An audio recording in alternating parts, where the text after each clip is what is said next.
মা বর্গভীমা, সতীর ৫১ পীঠের অন্যতম তমলুকের মা বর্গভীমা। দেবীর বাম পায়ের গোড়ালি এখানে পতিত হয়, কিন্তু তার থেকেও অদ্ভুত বিষয় হলো এখানে একটা পুকুর আছে যেখানে নাকি মরা মাছ নিয়ে গেলে সেই মরা মাছও জ্যান্ত হয়ে ওঠে।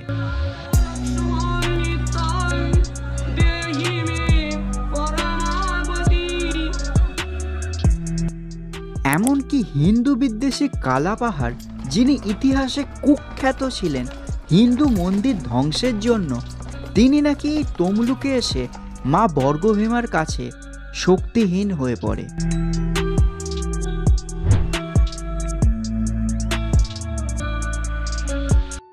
পূর্ব মেদিনীপুরের প্রাণকেন্দ্র তমলুকে রয়েছে এই মন্দির। তমলুক স্টেশনে নেমে টোটোর সাহায্যে এই মন্দিরে যাওয়া যায়। স্টেশন থেকে এই মন্দিরের দূরত্ব ৩ কিলোমিটার।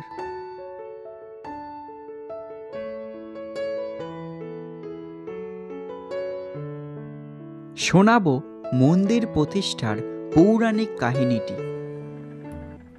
তমলুক, যার পূর্বে নাম ছিল তাম্রলিপ্ত, তখন এই তাম্রলিপ্তে রাজত্ব করতেন ময়ূরবংশী রাজা তম্রধ্বজ। তিনি ছিলেন পরম কৃষ্ণ ভক্ত। আর এই দিকে ব্যাসদেবের পরামর্শে জ্যেষ্ঠ পাণ্ডব যুধিষ্ঠির অশ্বমেধ যজ্ঞ শুরু করেছেন। পাণ্ডবদের সেই অশ্বমেধী ঘোড়াকে আটকাবার জন্য রাজা তম্রধ্বজের সাথে পাণ্ডবদের যুদ্ধের পরিস্থিতি সৃষ্টি হয়, কিন্তু শ্রীকৃষ্ণের মধ্যস্থতায় সেই যুদ্ধ আর হয়নি। কথিত আছে এহেন পরাক্রমশালী যোদ্ধা তম্রধ্বজ শোল মাছ খেতে পছন্দ করতেন। তাই রাজার হুকুম প্রতিদিন তার শোল মাছ চাই, কিন্তু শর্ত একটাই, হতে হবে সেই শোল মাছকে জ্যান্ত। ওই অঞ্চলেরই এক জেলেনি রাজাকে প্রত্যেক দিন একটা করে জ্যান্ত শোল মাছ দিয়ে যেতেন, কিন্তু ভুলবশত একদিন শোল মাছ মরে যায় এবং সেই জেলেনি পড়ে মহা বিপদে। কিন্তু তবুও তিনি সাহস করে ওই মরা মাছটিকে নিয়েই রাজবাড়ির দিকে রওনা দিলেন। জঙ্গলের মধ্যে যেতে যেতে তিনি একটি জলাশয় লক্ষ্য করলেন।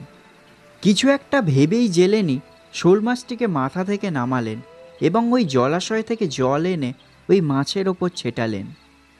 তারপর একটা অলৌকিক ঘটনা ঘটল, ওই মরা শোল মাছ জ্যান্ত হয়ে গেল। এরপর তিনি ওই মাছটি রাজাকে দিয়ে এলেন। প্রথম দিনে জেলেনি একটু অবাক হলেও দ্বিতীয়, তৃতীয় এবং চতুর্থ দিন সেই জিনিস পুনরাবৃত্তি ঘটলে এইবার জেলেনি ভাবল ওই জলাশয়ে কোনো অলৌকিক ক্ষমতা আছে এবং তিনি সমস্ত কথা গিয়ে রাজাকে বললেন। রাজা ওই জেলেনির কথা শুনে জঙ্গলে ছুটলেন এবং সেখানে গিয়ে তিনি দেখলেন আরও একটি অলৌকিক ঘটনা। রাজাকে দেখে ওই জলাশয় থেকে একটি মূর্তি প্রকট হলো। রাজার সম্মুখেই জল থেকে উঠে এলেন দেবী।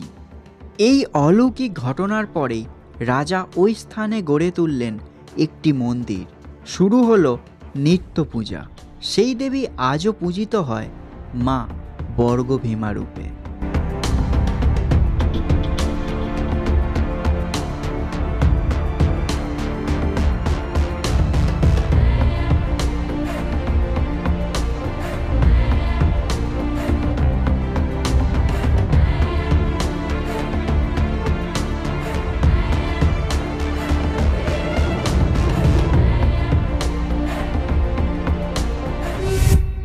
তিনি চতুর্বর্গের ফলদাতা, তাই তিনি বর্গভীমা। বাংলার স্থাপত্যশৈলীর সাথে উড়িষ্যার স্থাপত্যশৈলীর সংমিশ্রণ এই মন্দিরে দেখা যায়। এবার বাংলার মন্দিরে উড়িষ্যার স্থাপত্য দেখার একটাই কারণ আগে কিন্তু বাংলা অবিভক্ত ছিল। উড়িষ্যা, বিহার সমস্ত কিছুই বাংলার মধ্যেই পড়ত। তাই বাংলার মন্দিরে উড়িয়া স্থাপত্যশৈলী আশ্চর্যজনক কোনো বিষয় নয়। যাই হোক, এই মন্দিরের ভৈরব হলেন কাপালিক বা সর্বানন্দ। এই মন্দিরেরই পশ্চিমে রয়েছে ভূতনাথ শিবের দেউল।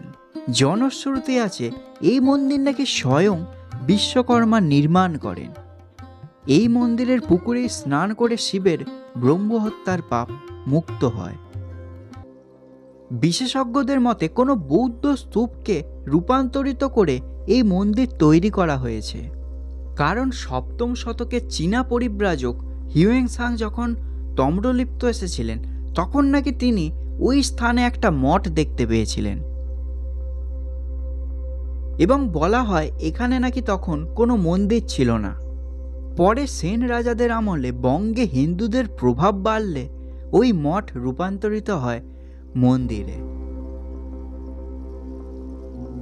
মা বর্গভীমাকে তমলুকের লোকজন অভিভাবকের মতো দেখেন এবং কোনো শুভ কাজ করার আগে এই মন্দিরে এসে পুজো দিয়ে যান।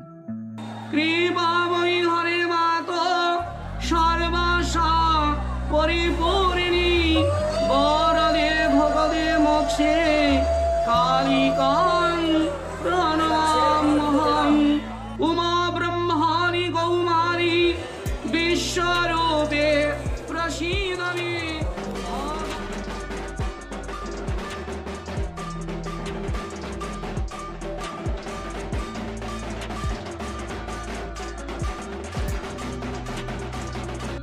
মা বর্গভীমাকে নিয়ে আজকের এই পর্বটি কেমন লাগলো আপনাদের নিচে কমেন্ট সেকশনে অবশ্যই জানাবেন।